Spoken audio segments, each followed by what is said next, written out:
Bismillahirrahmanirrahim. Assalamualaikum warahmatullahi wabarakatuh. Baik anak-anakku, setelah kita berdoa kemudian kita murajaah, kita mulai pembelajaran kita PAI tema 5, yakni tentang Aku Cinta Nabi dan Rasul. Anak-anakku yang Bapak banggakan, cinta kepada Nabi dan Rasul wajib kita lakukan. Mengapa? Karena dengan cinta kepada Nabi dan Rasul akan menyebabkan kita berada di surganya Allah kelak. Pasti di antara kita menginginkan masuk surga kan? Nah, oleh sebab itu, maka salah satu caranya adalah dengan mencintai Nabi dan Rasul. Bagaimana cara mencintai Nabi dan Rasul? Tentu caranya adalah dengan mengikuti teladan, dengan mengikuti apa yang dilakukan oleh para Nabi dan Rasul. Nah, untuk mengetahui agar kita lebih cinta, lebih mengetahui para Nabi dan Rasul, ada beberapa kisah yang perlu Bapak sampaikan agar cerita ini bisa menjadi inspirasi, bisa menjadi motivasi bagi kita agar kita mengikuti apa yang dilakukan oleh para nabi. Pertama adalah kisah teladan Nabi Ayub alaihi salam. Kalian bisa sambil melihat ya. Nabi Ayub alaihi salam adalah keturunan Nabi Ishak alaihi salam bin Ibrahim alaihi salam. Beliau adalah seorang nabi yang kaya raya. Jadi Nabi Ayub ini adalah seorang nabi yang kaya raya. Ya, binatang ternaknya banyak. Meski ladangnya luas, beliau tidak pernah sombong. Nah, jadi Nabi Ayub ini walaupun kaya raya, ternaknya banyak, ladangnya luas, tapi dia tidak pernah sombong. Nabi Ayub alaihissalam terkenal sabar dan dermawan. Suka menolong fakir miskin, yatim piatu, dan orang-orang yang membutuhkan. Nabi Ayub alaihissalam pernah mendapat ujian dari Allah. Pertama, hartanya yang banyak hari demi hari berkurang, sehingga ia jatuh miskin. Yang tadinya kaya, Nabi Ayub sekarang oleh Allah diuji dengan kemiskinan. Hartanya habis semua.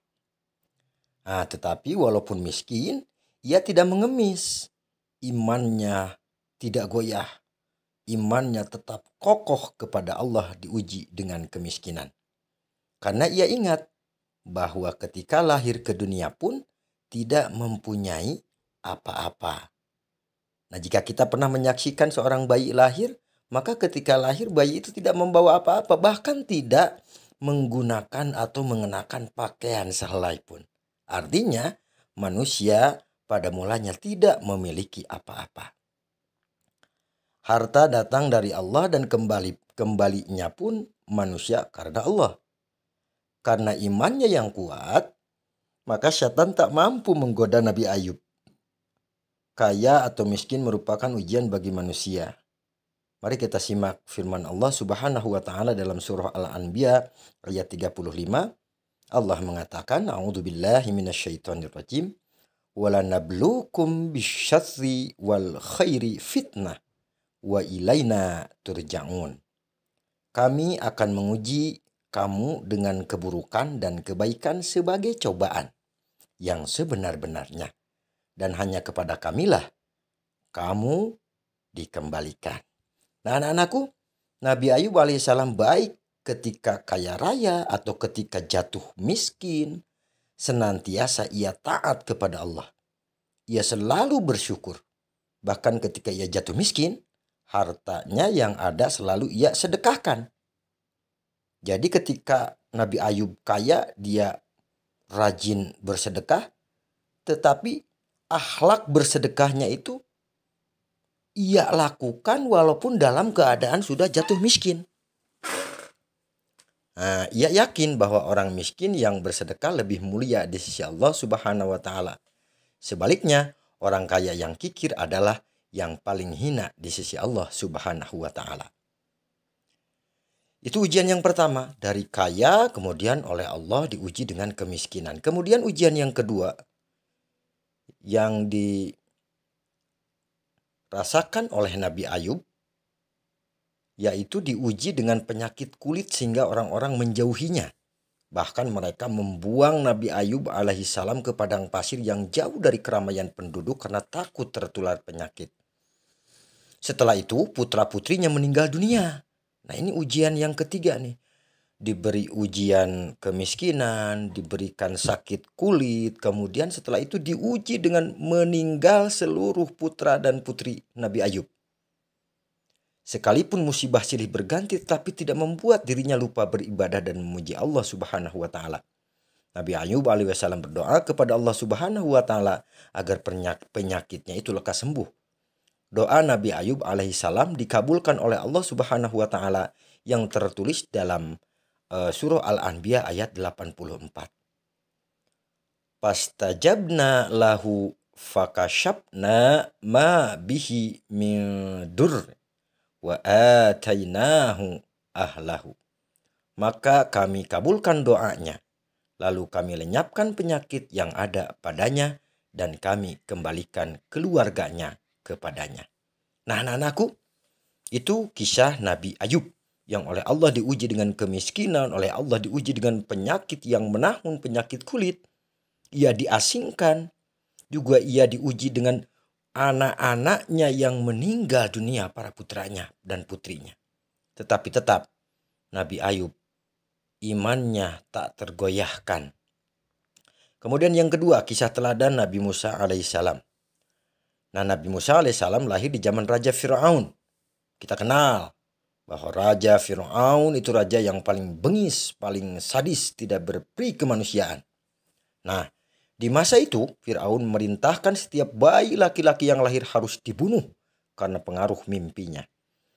Menurut ahli nujumnya atau dukun, ya, mimpi Raja Fir'aun menandakan akan lahir seorang bayi laki-laki dari Bani Israel yang kelak akan membinasakan kekuasaannya. Raja Fir'aun terkenal sombong dan mengaku dirinya sebagai Tuhan. Allah Subhanahu wa taala melindungi Musa alaihissalam dengan menurunkan ilham kepada ibu Musa alaihissalam agar anaknya Musa alaihissalam dimasukkan ke dalam peti kemudian dihanyutkan ke dalam sungai Nil. Bayi Musa pun diselamatkan oleh seorang wanita bernama Asyiyah. Nah, Asyiyah ini tiada lain adalah istri Fir'aun, ya. Istri Fir'aun yang bernama Aisyah ini melihat anak itu. Fir'aun marah. Akan tetapi dengan bujuk rayu Asyiyah, Fir'aun luluh hatinya. Ia tidak jadi membunuh Musa kecil. Suatu ketika Musa kecil menangis karena kehausan. Asyiyah memerintahkan pengawalnya untuk mencari ibu yang dapat menyusui bayi itu. Maka berdatanganlah wanita-wanita yang ingin menyusui bayi Musa alaihissalam. Namun, setiap kali ada wanita yang hendak memberinya susu, bayi Musa alaihissalam tidak mau. Ia tetap menangis hingga akhirnya datang seorang wanita bernama Yukabad. Wanita inilah yang menggendong dan menyusuinya. Dan ternyata Yukabad ini adalah ibu dari Nabi Musa alaihissalam. Begitulah skenario Allah. Nah, kemudian seketika itu juga Musa kecil terdiam dan berhenti menangis ketika disusui oleh seorang wanita yang bernama Yukabad. Nah, kemudian mereka tidak mengetahui ternyata Yukabad adalah ibu Musa sendiri. Selanjutnya Asyiyah meminta agar Yukabad tinggal di lingkungan istana untuk mengasuh Musa kecil.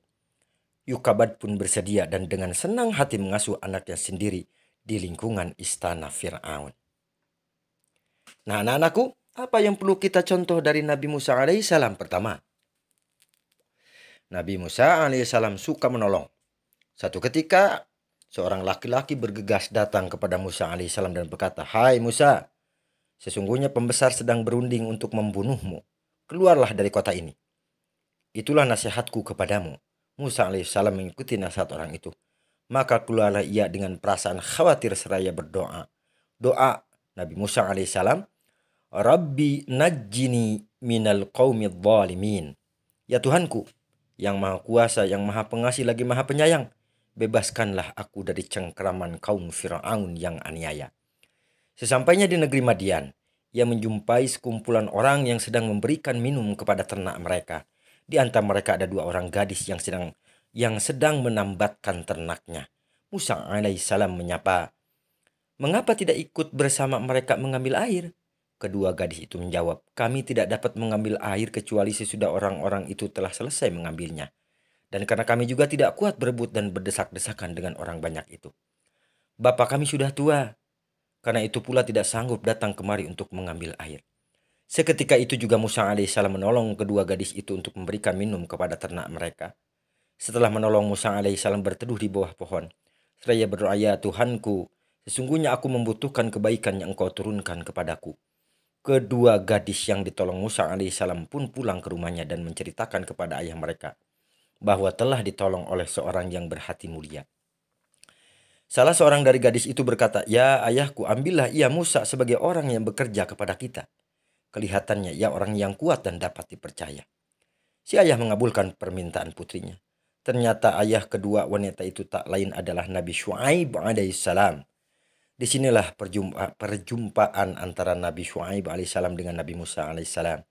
Pada akhirnya Nabi Syuaib alaihissalam menikahkan salah satu putrinya dengan Musa alaihissalam.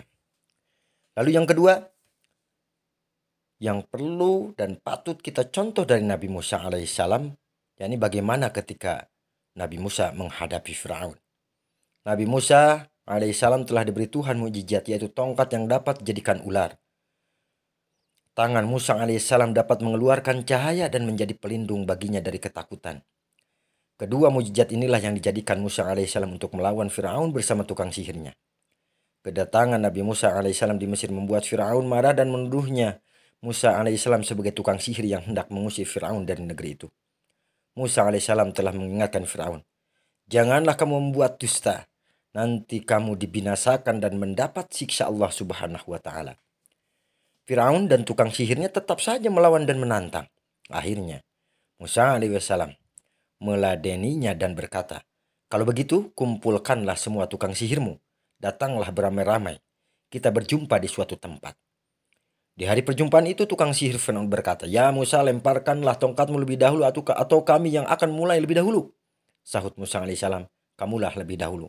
Lalu tukang sihir Firaun melemparkan tali-tali dan tongkat-tongkatnya yang kemudian berubah menjadi ular menjalar mengelilingi Nabi Musa alaihissalam. Di saat demikian, Allah Subhanahu wa Ta'ala berfirman, "Wa alqi ma fi yaminika talqaf ma sana'u, innama sana'u kaidu sahir, wala yuflihus sahir haitsu ata." Dan lemparkanlah apa yang ada di tangan kananmu. Niscaya ia akan menelan apa yang mereka perbuat. Sesungguhnya apa yang mereka perbuat itu adalah tipu daya tukang sihir belaka. Dan tidak akan menang tukang sihir itu, dari mana saja ia datangnya. Nabi Musa alaihissalam mengikuti perintah Allah Subhanahu wa Ta'ala, kemudian ia melemparkan tongkatnya. Seketika itu jadilah ular besar merayap sambil memakan ular-ular tukang sihir Firaun. Kejadian ini membuat sebagian tukang sihir Firaun mengaku kalah dan bersujud kepada Tuhan sebagaimana firman Allah, "Fa'alqiyas saharatus sujjadan qalu amanna bi rabbi Haruna wa Musa." Lalu tukang-tukang sihir itu tersungkur dengan bersujud seraya berkata, "Kami telah percaya kepada Tuhan-Tuhan Harun dan Musa." Karena melihat tukang sihir tersebut telah beriman kepada Nabi Musa alaihissalam, demikian juga istrinya Siti Asiyah, maka Firaun bertambah marah dan ganas. Bersama bala tentaranya dia menyiksa orang-orang yang beriman termasuk istrinya sampai mati. Melihat yang demikian, Nabi Musa alaihissalam dan orang-orang yang beriman mundur dan melarikan diri dari kota Mesir. Firaun dan tentaranya terus mengejar Nabi Musa alaihissalam dan pengikutnya sampai ke dekat Laut Merah. Nabi Musa alaihissalam dan pengikutnya kebingungan. Pada saat itulah turun wahyu dari Allah Subhanahu wa Ta'ala yang memerintahkan agar Musa alaihissalam memukulkan tongkatnya ke permukaan Laut Merah. Tiba-tiba saja laut membelah menjadi 2 bagian. Jalan yang panjang telah terentang di hadapan mereka. Nabi Musa alaihissalam dan pengikutnya terus berlari mengikuti jalan panjang telah terbentang menuju seberang. Di kejauhan terlihat Firaun dan bala tentaranya terus saja mengejar Nabi Musa alaihissalam. Akhirnya Nabi Musa alaihissalam sampai di seberang dengan selamat. Sementara Firaun dan tentaranya masih berada di pertengahan jalan. Di saat itulah Allah Subhanahu wa Ta'ala mengembalikan Laut Merah seperti semula. Firaun dan tentaranya pun ditelan oleh air laut. Demikianlah pembalasan dari Allah Subhanahu wa Ta'ala terhadap orang-orang yang durhaka. Nah, anak-anakku, itu kisah Nabi Musa. Yang selanjutnya adalah kisah tentang Nabi Harun alaihissalam. Nabi Harun alaihissalam adalah kakak kandung dari Nabi Musa alaihissalam. Tutur katanya fasih, perilakunya santun dan kesetiaannya kepada Nabi Musa alaihissalam sangat besar. Nabi Harun alaihissalam selalu mendampingi Musa alaihissalam ketika menemui Firaun. Kesetiaan Harun alaihissalam diabadikan di dalam Al-Quran, di dalam surah Toha ayat 47. Fa'tiyahu faqula inna rasula rabbika fa'arsil ma'ana bani Israila wala tu'adzibhum. Qad ji'naka biayatin min rabbik wassalamu ala manittaba'al huda. Maka datanglah kamu berdua kepada Firaun dan katakanlah, sungguh kami berdua adalah utusan Tuhan, maka lepaskanlah kami Bani Israel bersama kami dan janganlah engkau menyiksa mereka. Sungguh kami telah datang kepadamu dengan membawa bukti atas kerasulan kami dari Tuhanmu, dan keselamatan itu dilimpahkan kepada orang-orang yang mengikuti petunjuk. Nabi Musa alaihissalam dan Nabi Harun alaihissalam selalu membela orang-orang yang tertindas. Kaum Bani Israel yang tertindas berhasil mereka selamatkan. Nabi Musa alaihissalam meninggalkan Bani Israel selama 40 hari untuk menemui Tuhan di puncak Gunung Sinai. Nabi Harun alaihissalam diserahi menjaga kaumnya. Akan tetapi setelah Musa alaihissalam kembali, ia melihat kaumnya menyembah berhala patung. Musa alaihissalam pun marah. Ia bergegas menemui kakaknya Harun alaihissalam. Ia lalu memegang dan menarik rambut kepala saudaranya. Harun berkata, "Wahai anak ibuku, kaum ini telah menganggapku lemah dan hampir saja mereka membunuhku. Janganlah engkau permalukan aku di depan orang-orang, dan jangan engkau jadikan aku sebagai orang zalim." Musa alaihissalam sadar dan merasa bersalah lalu berdoa kepada Allah. Qala rabbighfirli wa li akhi wa adkhilna fi rahmatik wa anta arhamur rahimin. Ya Tuhanku, ampunilah aku dan saudaraku dan masukkanlah kami ke dalam rahmat Engkau. Dan Engkau adalah Maha Penyayang dari semua penyayang. Kemudian kisah Nabi dan Rasul yang selanjutnya adalah kisah teladan Nabi Zulkifli alaihissalam. Nabi Zulkifli alaihissalam nama aslinya adalah Bashar. Bashar. Nama Zulkifli didapatkan ke seorang raja bernama Ilyasa atau Nabi Ilyasa mengumpulkan rakyatnya. Raja itu bertanya, siapakah yang akan sanggup berlaku sabar? Jika siang berpuasa dan jika malam beribadah, maka ia akan diangkat menjadi raja. Tak seorang pun berani menyatakan kesanggupannya. Akhirnya anak muda bernama Bashar mengacungkan tangan dan berkata, "Saya sanggup Tuanku." Sejak saat itulah ia dipanggil Zulkifli, yang artinya sanggup. Nabi Zulkifli alaihissalam adalah putra Nabi Ayub alaihissalam. Seperti ayahnya, ia juga mempunyai sifat yang sabar dan teguh serta taat beribadah. Nabi Zulkifli alaihissalam kemudian diangkat menjadi raja. Pada masa kepemimpinannya, ia berjanji kepada rakyat untuk menjadi hakim adil di waktu malam. Ia beribadah dan di waktu siang ia berpuasa. Ia melakukan sholat 100 kali dalam sehari. Tidurnya di waktu malam hanya sebentar. Sebagaimana firman Allah dalam surah Al-A'raf ayat 151. Wa Ismaila wa Idrisa wa Dzalkifl kullum minas sabirin. Wa adkhalnahum fi rahmatina innahum minas salihin. Dan ingatlah kisah Ismail, Idris dan Zulkifli. Semua mereka termasuk orang-orang yang sabar. Kami telah memasukkan mereka ke dalam rahmat kami. Sesungguhnya mereka termasuk orang-orang yang soleh. Nah, baik anak-anakku, dari kisah-kisah Nabi dan Rasul yang tadi kita pelajari, maka terakhir ada rangkuman. Ya, pertama, Nabi Ayub alaihissalam adalah orang yang kaya raya tapi tidak sombong. Nabi Ayub alaihissalam selalu sadar bahwa ketika kaya atau miskin adalah ujian Allah Subhanahu wa Ta'ala. Nabi Ayub alaihissalam adalah orang yang rajin dan pekerja keras. Nabi Ayub alaihissalam selalu sabar dan tabah menerima musibah. Nabi Musa alaihissalam adalah orang yang gemar menolong. Nabi Musa alaihissalam adalah pemuda pemberani dan cerdas menghadapi lawan. Nabi Musa alaihissalam adalah seorang yang tegas menegakkan kebenaran. Nabi Harun alaihissalam orang yang sayang terhadap saudaranya.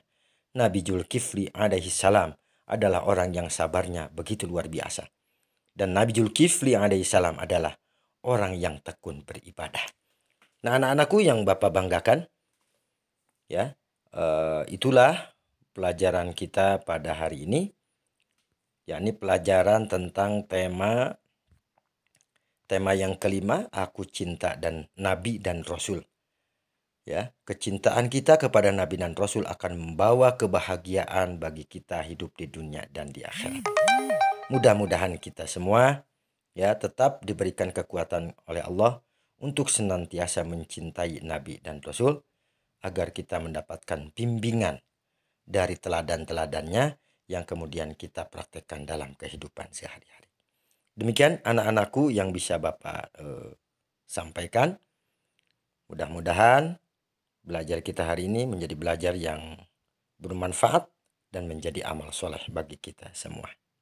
Qulu qauli hadza wa astaghfirullah li wa lakum. Salam.